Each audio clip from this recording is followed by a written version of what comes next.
ভুলে কখনো এই প্রাণীটিকে গুলি করবেন না, কিন্তু কেন, চলুন জেনে নেই। দর্শক, এই প্রাণীটির নাম আর্মডিলো। এরা তাদের শক্তিশালী হাড়ের খোলসের জন্য বিখ্যাত।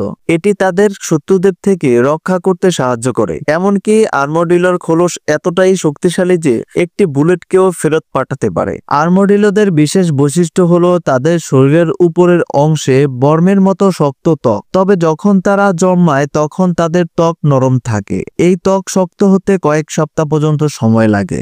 সাধারণত একটি আর্মডিলোর দৈর্ঘ্য 75 সেন্টিমিটার, তবে বড় প্রজাতির আর্মডিলোর দৈর্ঘ্য হতে পারে 2 মিটার এবং এর ওজন 60 কেজি পর্যন্ত হতে পারে। একটি মজার বিষয় হলো আর্মডিলোরা বিপদের সময় নিজেদের একটি গোল বলের মতো গুটিয়ে ফেলতে পারে। কিন্তু মনে রাখবেন, এরা বিপজ্জনক নয়, বরং এরা নিরীহ প্রাণী। তারা শুধু নিজেদের বাঁচানোর জন্যই চেষ্টা করে। এমন মজার তথ্য পেতে আমাদের সাথে থাকুন। ধন্যবাদ।